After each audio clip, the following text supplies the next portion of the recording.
Thanks. You do not actually need a bachelor's degree to start. All you need is skills. And that's how we started. Our first program was QA automation. I'm not going to get into that. All of this information is on our website. Then we moved into DevOps, Salesforce, and now we're trying cybersecurity. I will go over why for cybersecurity, but overall, just wanted to let you know that most of our team is practitioners. What it means that we're not college professors.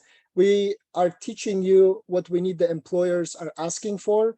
We will teach you the tools, the projects, the hands-on kind of platforms that everybody in the field is using, because that's what's the most important thing. When you go for your interview, they really don't ask about your college degree as much. They ask whether you know how to use a certain tool that they need. And so we live in this age of skills where your master's degree even doesn't mean a lot. It's all about what you know, and to a certain degree, the certifications you have. So that's in essence our goal. Our mission at Sprint QA is to provide you the skills and get you a high-paying job. And we will talk about why we're specifically choosing these fields. We do a lot of in-depth research into jobs that are really long-term, that are here to stay for at least 20 years, and also jobs that are relatively easy to find because of high demand, and where you can learn quicker and be able to make a good salary. So with that said, feel free, we have a Q&A here. Feel free to ask any questions that you might have. You can also contact us through email, through phone. Our team here with me, Ali, Nadira, Farah are here to help. So do not hesitate if you have any questions. Our goal first and foremost is to make sure that you're comfortable with, that you really have time to prioritize this, because this is really an intensive 5-month course. So yes, just make sure that you're going to put in the time. If you do put in the time, in our experience where we have placed over 100 students, if you just come to every class and if you do all the assignments and you go to market, there's a 99% chance that you will get a job. It's as simple as that. As you know, like 92% of people who set yearly goals, like New Year's goals, do not achieve them is because they lack discipline. So at the end of the day, this bootcamp, like most of the other bootcamps or other things that you put in your life, prioritize, comes down to discipline and really prioritizing and making sure that you have time for it. So with that said, I give the floor to Hamad, who is going to go over the academic side about the cybersecurity overall. And yeah, again, thank you very much. Feel free to ask any questions in QA during the QA section, and then at the end, we'll answer them. Thank you. Go ahead, Hamad.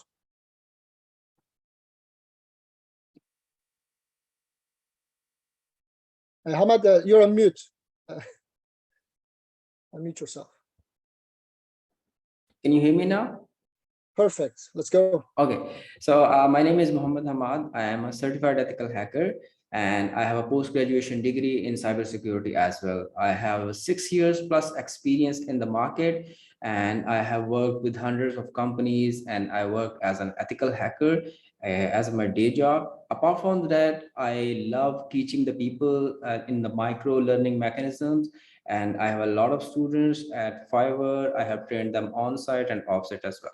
So this is about my introduction. So in the course of this 5 month, I'll be your instructor for the cybersecurity bootcamp. And today I'll let you know that what this field is and what this field is about, what we are going to learn. And in the end, what are the job opportunities in the market that you can look for, and what are the certification that you can go after. Okay, so starting with the cybersecurity. So let's understand in the very basic way that what is actually the cybersecurity. Okay, so cybersecurity is just like a soccer game. At the basic level, soccer and cybersecurity analogy is pretty straightforward. Like there is an offense in the soccer game and there is a defense also. So in the same way, what is the purpose of defensive security? The purpose of it, the goalkeeper is to secure the goal post, okay, and to stop and sustain the opponent's attack. This is the purpose of the goalkeeper, and we call him as a person of defensive security. Okay, so next there are some opponents, and they have some evil intentions in mind, and then they try to like bypass the defenses that this goalkeeper is securing. like he's securing the goalpost. So these are the opponents which are trying to bypass it. So this is what we call as the opponents. The third thing is the stream of offensive security. It helps the goalkeeper to practice before facing the real situation. Okay, so it's like you are like we want to see our goalkeeper like he is prepared to face the real world situation or not. Okay, so this offensive security person is here to check the defenses. So how these two things are compared: the soccer is to protect the goalpost from opponents using offensive and defensive techniques. And in the same way, cybersecurity is to protect technology devices, either it may be mobile phones, smartphone, TVs, any other ICT gadget you can think of. Okay, so and the functions they perform and the data they contain using offensive and defensive techniques from people who want to steal, damage, or misuse them. So these are the things these both soccer and cybersecurity things have in common. So let's see how in the cybersecurity, defensive security is in place. So the task of the persons in defensive security is to implement the security control so that they can stop the attackers. And in case there is an attack, there is a compromise, there is a breach, these are the people who are there to respond to the attack and stop it from further happening. Okay. So the next thing is, who are the opponents in cybersecurity? You may have heard a lot of news about the people like the criminals and the hackers that exist in the news. And you may have heard a lot of news about they have steal this much amount of money, they have stolen of the this much amount of data, the personal data, the private data. So these are the criminals and they try to break the defenses. So we prepare our defensive security teams to fight with the hackers or the criminal, which we call as black hats, to how to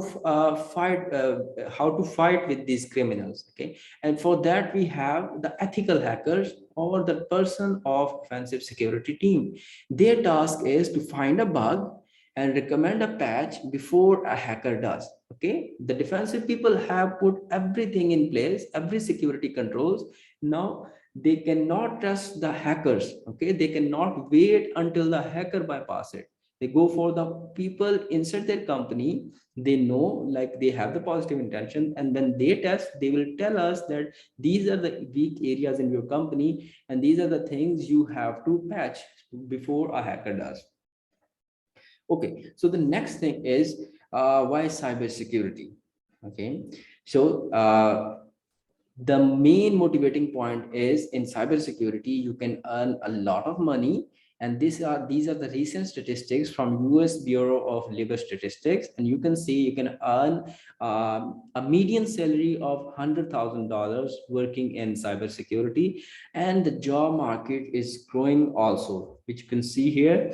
The demand is more and the supply is less. It is very industry agnostic field. Okay, and you can further look at, I have given the references from where I have copied these statistics. You can go over yourself and look at those things.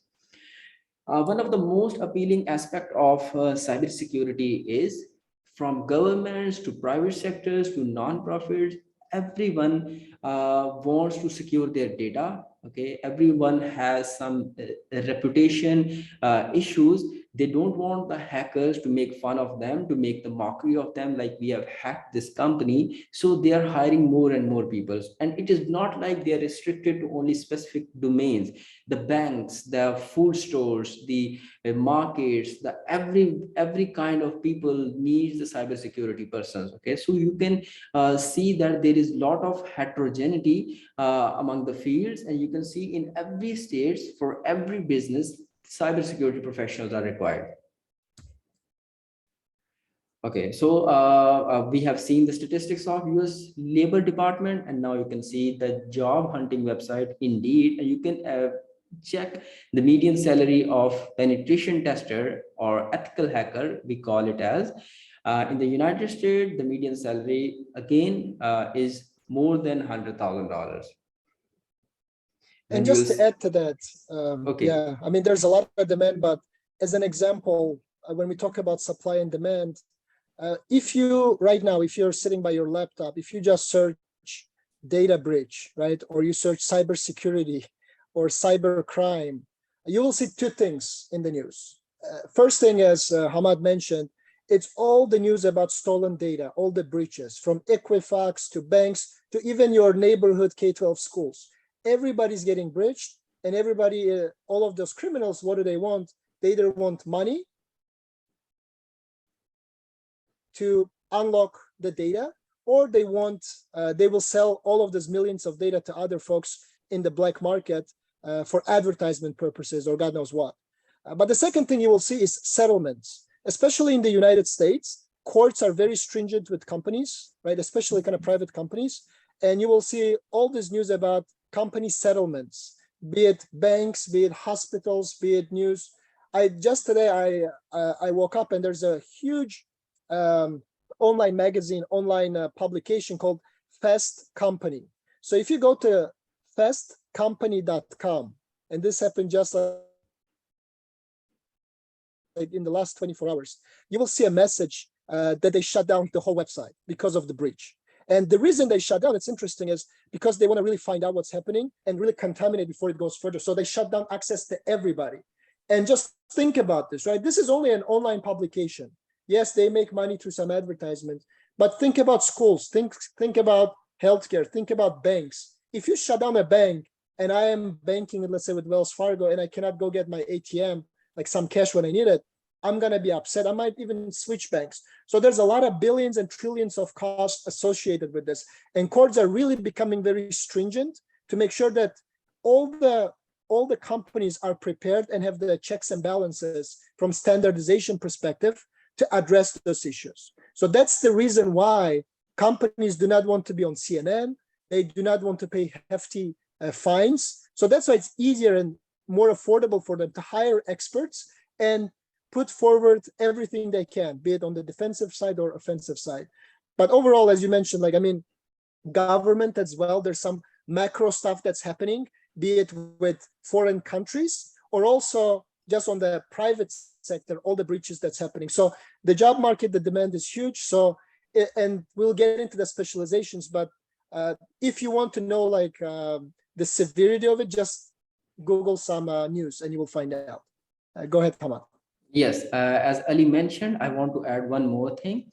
Like there are certain standards that the company have to met. For example, for the banks, they must be the compliant with PCI DSS, that we call as payment card industry. Okay, and for compliance of that, they need some cybersecurity professionals in their company. So which means for every business, they need some kind of cybersecurity compliance. Otherwise, they are not allowed to operate because they have some monetary value associated with them, some finances of general public associated with them. So the banks without compliance are not allowed to operate. And what that means is they need more cybersecurity professionals. And in the future, it will grow more, okay, when the need will grow more. So that's why I have said that this is very industry agnostic field. So the next thing is the very interesting thing of cybersecurity is the bug bounty area. Very interesting one. For example, you are happy with your current job or current thing, and you do not want to take a very high risk of switching your career to cybersecurity. Then either you can freelance the bug cybersecurity or not. Yes, you can. You can go after the bug bounty. What do you mean by the bug bounty? So there are some vulnerability disclosure platforms that exist in every bigger business. Like you can see, I have added the snapshots of Netflix, PayPal, TikTok. Every bigger business create their profile over here. Okay. So what happens is, if like me sitting here, I do not have any contact with Netflix. I'm not hired by them. So what I'll do is, if I'm able to find a bug in Netflix, okay, I will report that bug to Netflix, and they will going to pay me from $200 to $20,000 based on how impactful that bug was. Okay, so which means that the cybersecurity professionals apart from their full-time job, they also go after this bug bounty stream. And this bug bounty, you can see there is a lot of money associated, and there are no hard contract. It is just as simple: find the bug, report it, and they get paid. Okay. Now the question pops up in the mind: is this right time to start in the cybersecurity? So we know that there are more gadgets and less security. By every coming day, we see that our dependence on the technology is increasing. Employees are working remotely from the home. We are surrounded by so many gadgets. Everything we can name off, we can order online, no matter what, food or some gadgets, some electronic devices, anything we want. Okay, so which means that with every next day we are using a lot of gadgets. And what the basic thing they have, they perform some functions, okay, and they have some data, okay, they have some data of ours, which means the data is there, so that might be private, so there exists a need of the data security. But if you will look at the estimated cost of cybercrime from Statista, a survey website which performs a survey of various things, you can see in 2022 there is $8.44 trillion USD in estimated cost of cybercrime. Okay, this is a huge amount of money that the companies, individuals, and the governments lose because of the cybercrime. And these stats are projected to increase in the future as well. And these are also the stats of Statista. It shows that the security services with projected market volume of 86.26 billion in 2022, and the average spend per employee in the cybersecurity market is projected to reach 7.50K in 2022. So you can look at this, like this is a very high demand field, the cyber security, and it is not like it will diminish in future. It will be like come with the more power. It will demand more cyber security professionals. And just to add to that, Hamad, so we mentioned security services comprise 66%, right? And what it means is in a lot of companies, especially large enterprise companies, public companies that are in stock exchange, for example, traded, they have more scrutiny. They're under more compliance with federal law. And this is something I have seen firsthand in the last several years. Most teams are prioritizing initiatives to protect. One basic example, if you just Google PII, right?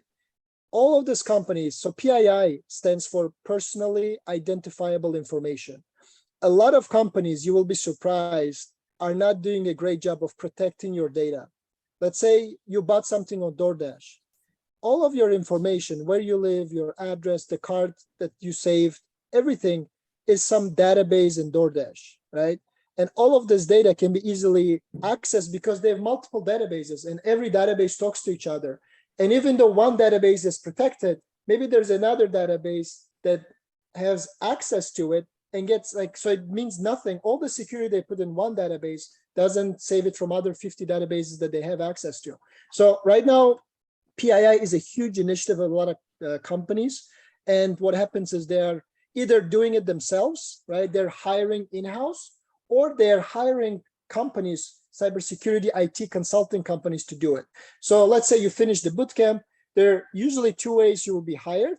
Either you will go directly be hired with a company itself who has in-house cybersecurity team or a group that does all of the stuff. And even then, the same group contracts outside cybersecurity IT consultants to do those kind of penetration testing or do like 24/7 monitoring, because we know that in the US, it's really hard to find like full-time who will work 24/7. So they have shifts or they have other things where you can work as well. So just a few insights. Go ahead, Emma. Okay. So the next thing is, what are the different job roles in cybersecurity?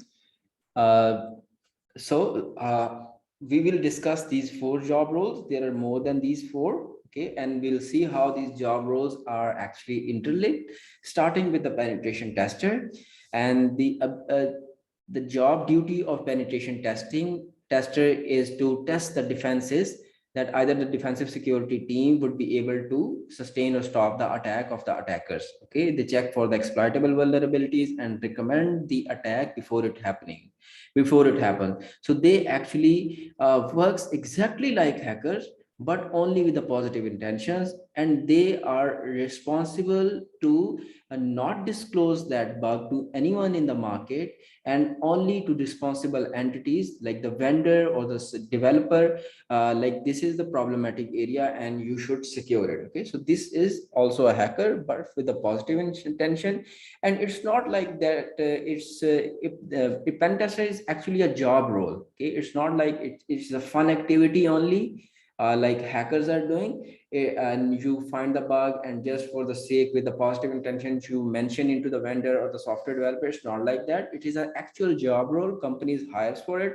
And you can see that I have when I put the penetration tester in Indeed website, you can see that this is a job description, that we need a penetration tester and the estimated salary that we'll be giving, like this. So we have verified this $100,000 figure from various areas, from US labor statistics, from other like Indeed website. Okay, and from here the job opening, like this company is saying that we can give in this amount of money in this range. So the next thing is the security operations center, that we call as, and there are some analysts sitting in the SOC, security operations center. And the duty of these persons are, they are from the defensive security team. The duty of these persons are to actively monitors the infrastructure, either this that is the criminal or black hat hacker, or it is a penetration tester. The duty of these persons are to analyze if the data that is coming inside the company and that is going outside the company is deviating from the normal behavior. Either some attack traffic is coming inside the company, or there is some data exfiltration activities happening inside the company. This is the duty of SOC analyst. Okay, and these persons are not themselves are responsible to stop the attack, or how to make it stop from spreading. Their duty is to find out, actually. Okay, and once they find out, they mention that to incident responders.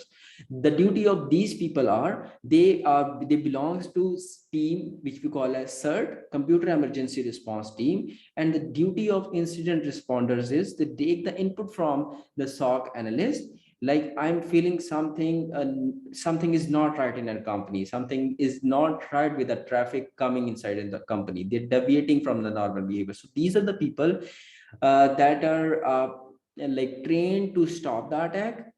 Okay, they are trained to identify from which areas it is coming. It either is coming from the network, or it is coming from insider computer, this is an insider threat, or this is some malware attacks. These are the persons who are there to identify it. Okay, then they try to contain the surface of attack. Okay, so that they stop it from further spreading. And once they successful in stopping that attack, they collect the necessary evidence that what happened in the very first step, that was the root cause of this attack. So they collect the evidence, and now these people are not specialized in like reproducing the steps, that what happens in the initially, what was our weak area. So they give those evidence to the people we call as digital forensic analyst.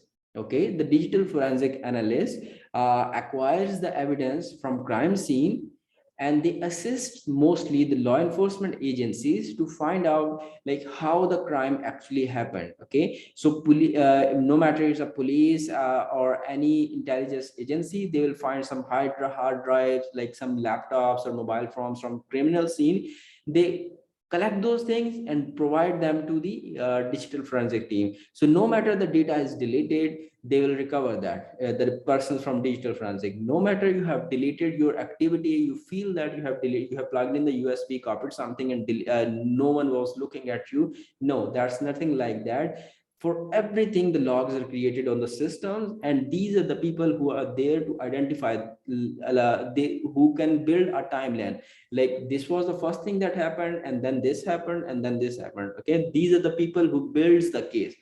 So in cybersecurity, it's nothing like there is only one stream. There are multiple streams, and whatever you feel interesting, whatever that appeals to, you can go into that. Some people works like find it a fun activity to work like a hacker, so they go for the ethical hacker or pen testing stream. The other people likes to have a curious mind and tries to build the case, like what has happened initially, to go after this. And other people likes to challenge and go after the incident responder team. So in this boot camp, we'll cover both the defensive and offensive cybersecurity team. Okay, in the first there is a cybersecurity, then there are two main streams as we have discussed: the defensive area and the offensive area. From the offensive, you have the people like penetration tester or ethical hackers, and the defensive, you have the people like SOC analyst, or who the person who implements the security controls, or the person from digital forensics. So we will be learning a lot of tools, lot of things, and it would be very less theory and very much hands-on. Like if I grade it, I would be going up 20% to 25% would be theory, and all of the things would be practical. I'll be making you do all the things by yourself. I'll be helping you install all the softwares, builds an environment. You will test the tools on vulnerable applications, vulnerable websites. Will be hacking the websites, the networks, all of the things. Okay, and this is the website that is going to help us with. Okay, for example, in most of the cybersecurity cases, you like study the books, but you are not able to replicate the attack, like which tool, in what manner, in what step I should use, so that I can look that, okay, this is how actually attacker exploits the thing. Okay, so I will be teaching you all of those things. But that's some students are who do not have background, feels that okay, I do not have a bachelor's degree, I do not have necessary computing background, or I do not know about the cybersecurity. How can I be like, why this boot camp is for me? Okay, so no need to worry of. I will show you how the networks work, what are the required thing in networks, what are the required thing in operating system, how the websites are actually built, how the websites are actually exploited. So we'll see from the basics to very advanced. So there is nothing to worry about. If like a new student, like internet is not short of learning material, you'll find everything on the internet. But the problem is, if there is someone misguide you, like you have to learn about the networks first, then you will be only be the ethical hacker or the thing like that. But in case of networks, if you start learning only the networking, it will take 2 to 3 years only for the networks, then the same for the Linux and the same for the Windows. Then there will be like that time would never come and you'll be an ethical hacker. So only the necessary thing that are required for ethical hacking or cybersecurity, I'll be touching all those things. I'll be making you do all of those stuff by your hands, and will exploit the vulnerable machine, and will show you how these things happen. And once you'll complete this bootcamp, then there are three major vendors. One is CompTIA, and then there is ISI Council and ELAN Security. In cybersecurity, there is a very appealing factor. You can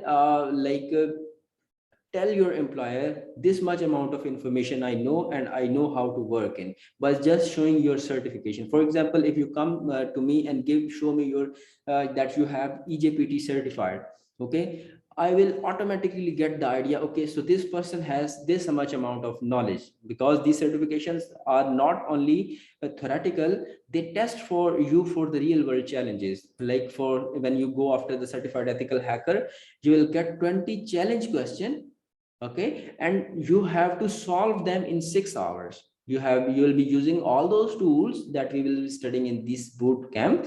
And if you are able to solve those challenges that in the browser based lab, you'll get your certification. The EJPT works in the same way. The CompTIA Security Plus certification is a mix of both the theory like MCQs and the practical outcome based questions, PBS they call it as. And for the certified ethical hacker, ANSI, which is $850 certification, it is a theoretical one. Okay, and for the North American University, Ali will tell you about what this is. Yeah, so in simple terms, more certifications you have in your resume, faster the AI will pick your resume and get you into the door for an interview, right? So that's kind of the simple term for it. So we will make sure that your resume is good, and we will make sure that all of these certifications that Hamad is talking about, I believe most of them are multiple choice, and we will provide the most, by the time you finish, you will know all the answers for it, and you'll be able to pass all of this exams easily, okay? Another thing that our bootcamp has done to really provide kind of further education for those who are interested, we have an optional partnership with the university in Texas, where once you finish our bootcamp, regardless of what bachelor's you have, be it history or some music or psychology, whatever it is, you'll be able to take 8 classes and be able to get your master's in computer science degree. One thing we've seen with our students, even if they take, and this is, I think it's total $8,000 with North American University, and 8,000 equals 8 classes, and all of them are virtual online classes. Some of our students, what they've done is to really augment their resume to make it even stand out. What they'll do is take one class with North American University, say, hey, I'm going towards my master's in computer science, and my graduation date is, let's say, 24.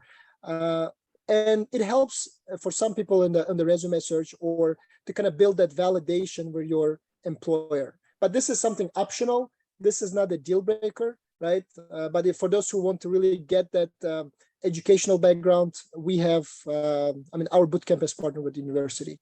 But yeah, that's it. Overall, again, like, this is a end-to-end live instructor-led sessions.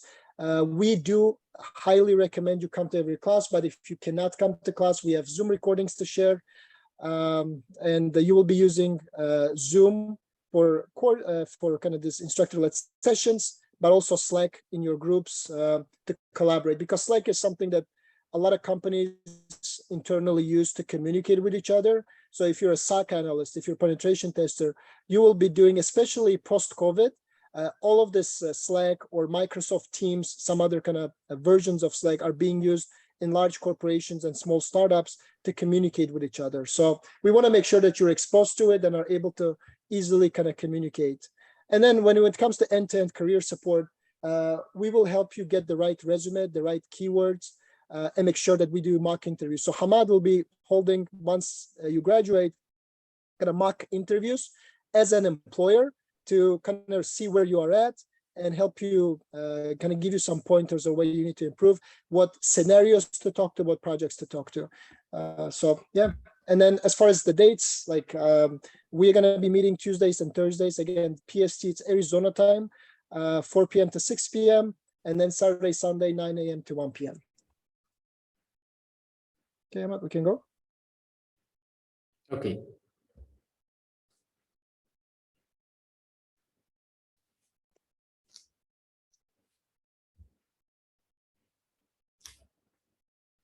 Yeah, and as far as learning portals, I already mentioned. So we use Slack for collaboration. We also have our learning management portal, LMS, where Hamad will be kind of presenting some, as he mentioned, about 20% is going to be theory, right? Where you need to really understand the context of what's happening.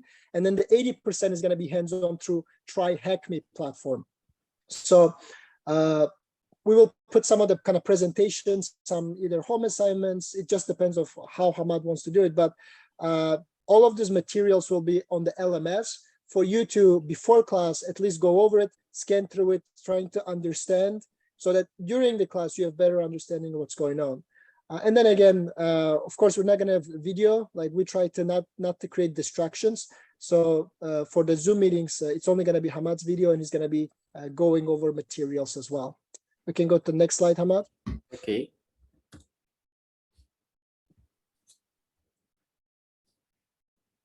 Yeah, so the most important question, how do I start and how much it is, right? So I'll quickly go over that as well. But feel free to contact us. One thing, we can go to the next slide, Hamad. Yeah, one thing, we started Sprint QA to really be your friends when you get into tech, right? Just like I help my nieces and nephews and family members and friends, our goal is to make sure that we can change your life. Like, as I said, most of us are practitioners. We haven't built this school to work as a school. It's most of a really from practitioner standpoint, provide you access to the IT field. One thing though we've seen is prerequisites, and this is really important to see whether it's the right fit for you. Some people look at, okay, it's 100,000, 120,000, it's easy job, I'm gonna start. And then they're faced with, oh my gosh, it's pretty intensive. Yes, it's intensive. You have to be able to really prioritize about 25 to 35 hours per week. And by that, I mean, you will have maybe 14 hours for classes and then put equal amount to study on your own. We also want you to study beyond bootcamp, right? Because you cannot just start becoming a cybersecurity expert without knowing what others are talking about. So reading articles, reading news, watching some YouTube videos, going to Udemy and like understanding how others are teaching it, right? So it all depends on your initiative. Better you are, higher chances you will be not only get a job, but you will be better at your job. And again, good English is important. Like good English is a very broad. As long as you understand me and Hamad and you're good communicating, you should be fine. The reason we are really emphasizing the importance of attendance is because we've seen correlation between those who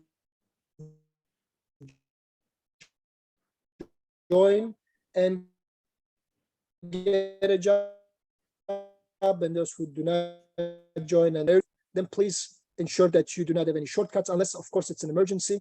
Make sure you come to each and every class. It's very important. And then again, positive attitude. Not only for bootcamp, but overall in your life and at your job. One of the secrets of interviewing is that people not only hiring you for your potential, but they're hiring you for a cultural fit, right? Nobody wants, like, even if you're Einstein, but if you really suck at working with other people, they would probably not hire you, because they, like, hiring manager might think, okay, I have somebody who's fresh out of college, whatever, but he's fine. I can teach him hard skills, but it's very, very, very, very hard to teach somebody soft skills. So as long as you have positive attitude, you have curious mind, and are respectful, you should be good. And again, as I mentioned, try to do beyond this bootcamp, because the learning doesn't just start and end in this bootcamp. It goes above and beyond. As Hamad mentioned, like there are college kind of computer science graduates who go in there and they don't know nothing after spending 4 years. We're trying to squeeze everything in 5 months. We do know that curriculum works. We cut out all the fat. We will teach you the skills that you will be able to perform as an associate to mid-level engineer at any company. But again, this starts with you and your hunger to learn more and kind of be your growth mindset. So to start, some of you might have already done that. You apply now, you fill in the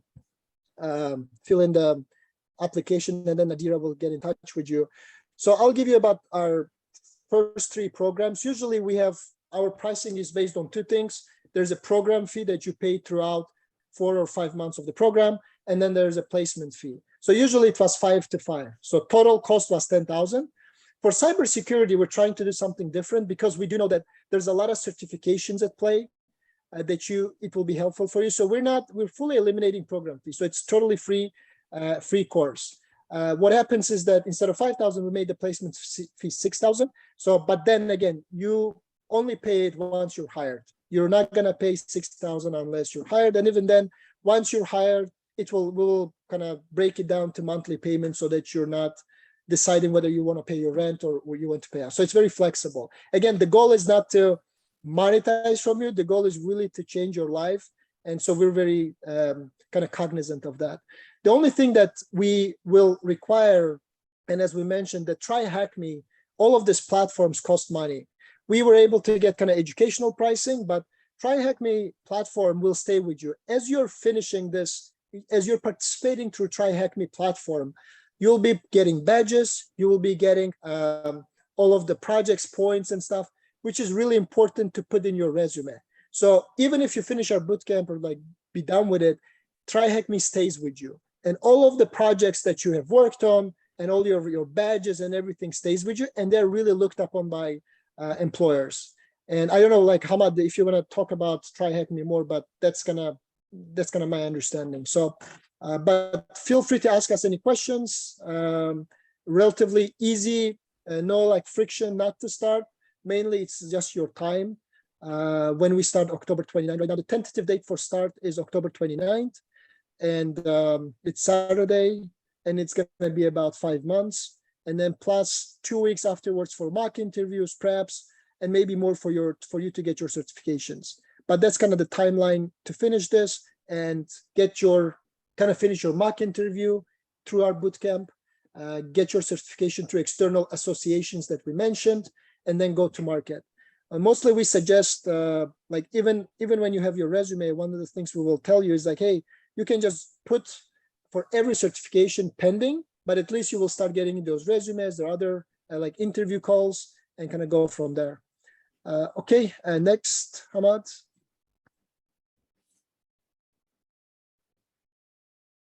Yeah, and again, this is it. Hopefully it was educational, and regardless what you do, we really hope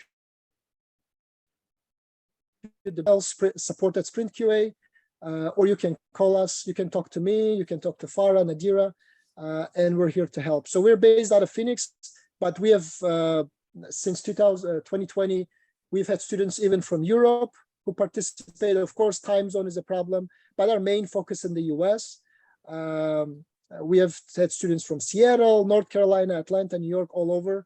And most of the students are, you'll be surprised, teachers, nurses, Uber drivers, gig workers. So really the emphasis here is you don't need to have a tech background. The only thing you need is really time.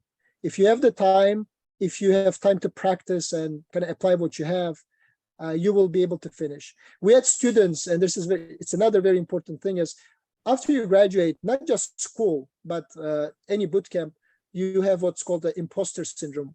When you are actually know everything you know, but your brain tells you, no, it's impossible. How can I get $100,000 job? I'm not good for something, right? And we had students who go to work and they're like, they feel like that. And we tell them, no, you're good, you know the skills. So this is mostly what we talk with students after they find a job, is because they have very low self-esteem, unfortunately, even though they know all of the skills that are needed and they're doing their job good or better than anything any employer asked for. So overall, it's a really cool time to start, as long as you prioritize and as long as you're hungry to change your life. We cannot do it for you, so it has to come from within. But we do know that if you come and participate, it will be worth it. So with that said, let me see if we have any questions. Yeah, so somebody asked, like, what if we have those certification already? I mean, good for you, you have it. That's why we put it separately. This is the certifications. We're not forcing anybody to do certifications. We're gonna guide you, right? At the end of the day, there's so many factors that gets into finding a job, right? In some cases, you might have all certifications, but you live in let's say Seattle, but the employer, let's say, is in California or in Texas, or usually some folks first prioritize local employees because they don't need to pay for relocation. They don't need to deal with somebody moving again somewhere else, not liking the state, right? So sometimes that's another criteria. So if you have certification, Ronisha, it's good. It doesn't hurt, but it means that you're gonna save some money because you don't have to spend on that. Another questions. So when are you expecting the bootcamp to start? So we've already put a tentative date. If you go to Sprint QA and under programs, you select cybersecurity. I think we have a banner there right now. It's Saturday, October 29th. And that's kind of the tentative start date. So awesome, good questions. Yes, and Zohan. If there's no other questions, we thank you for your time. Thank you for taking your Sunday off to kind of be with us, listen to us. Feel free to contact us, sprintqa.com, or give us a call. Thank you very much. Enjoy your weekend. Bye-bye. Okay, Ahmed, we can stop the recording and close the session. Okay. Thank you.